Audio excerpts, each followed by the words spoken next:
River State Governor Siminalayi Fubara says the government will create more cities outside the capital as part of its blueprint for development.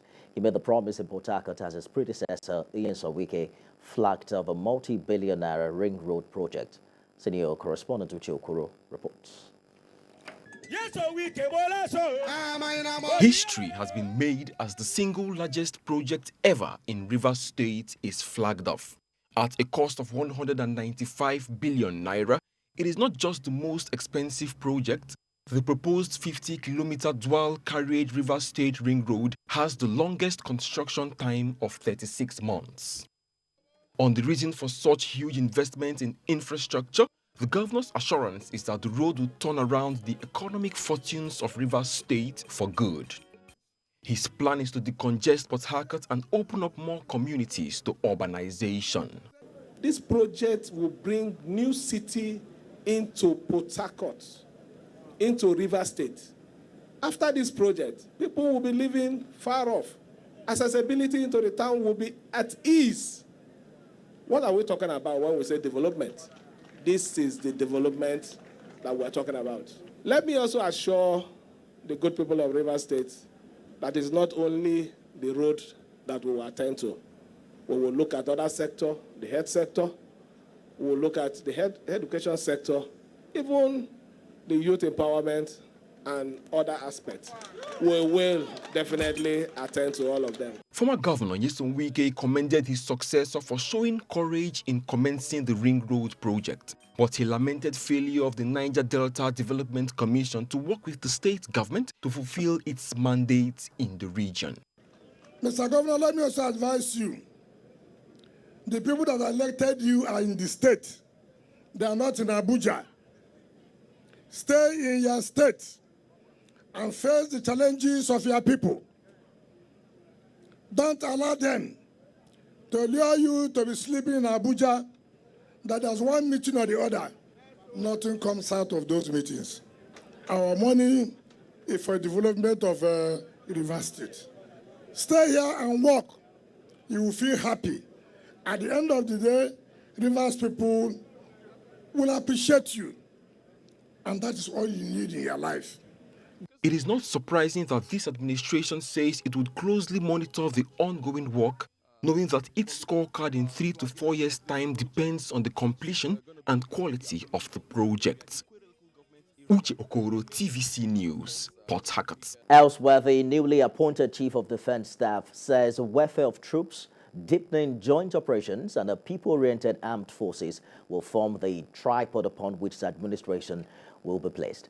At a screening exercise, the House of Representatives canvassed for a full-fledged defense space force to handle potential threats from the cyberspace and provide intelligence support for other security agencies. National Assembly correspondent Joke Adisa has details.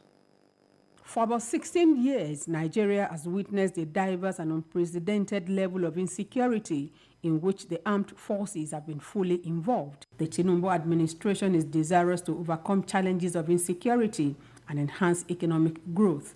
To achieve these, it has brought in new hands to run the affairs of the nation's security architecture.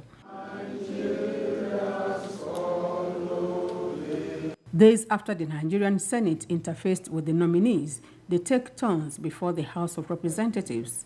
The committee stresses the dire need for the citizens to see a remarkable difference in the state of the nation's security. The lawmakers want attention shifted to cyberspace crime. It is important we have this kind of engagement so that we understand you better, know you better, and can carry the message directly to our people. We urge you to effectively collaborate with sister security agencies to ensure that all security threats are completely neutralized and Nigerians can live peacefully. In their responses, the security chiefs acknowledged tremendous challenges ahead of them. The commitment is to continue to uphold their constitutional role and safeguard the nation's territorial integrity. I recognize the significance of leading thousands of devoted and distinguished servicemen and women to provide a secure and peaceful environment for the Nigerian people to freely engage in their legitimate enterprise in line with the constitutional mandates of the armed forces of Nigeria.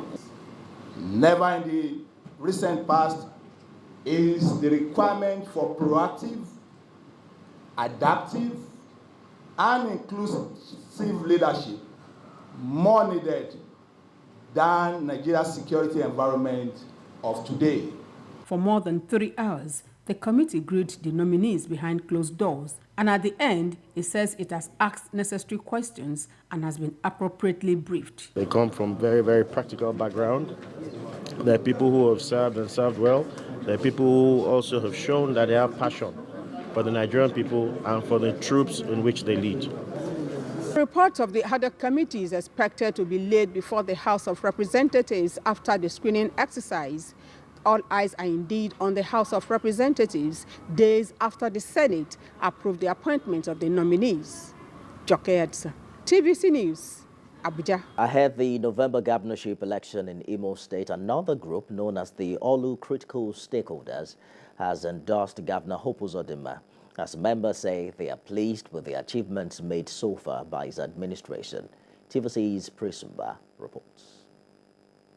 It was the gathering of critical stakeholders made up of Olu Political Consultative Assembly, OPOCA, the Olu Zone Council of Traditional Rulers, representing the traditional institutions, and the 256 autonomous communities in Olu Zone, the President General of Town Unions in Olu Zone, and the sole administrators of local government areas in the zone.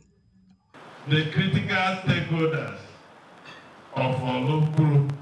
They are here to appraise the administration of Governor Hope Uzodinma, who is from the zone, and their verdict is that they are pleased with his performance so far. The reason he should get another chance.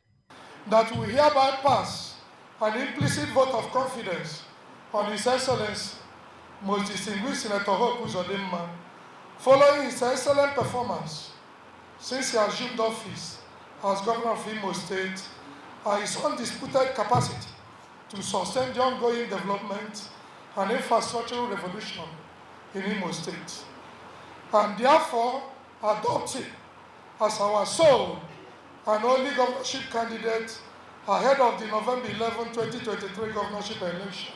The Imo State Charter of Equity, as initiated by the State Council of Elders, remains very critical to strengthen the polity and ensure governorship seat rotates among the 3 senatorial zones in the state. Most of us in Abuja, we have read the handwriting on the wall. There is no person that will win this race except Uzodinma. You know why? Imo Charter of Equity is predicated on a tripod. As political activities in the state continues to gain momentum, the opposition parties are also putting up strategies to oust the Shared Prosperity Administration in November. Prince Oba, TVC News, Olu, Imo State.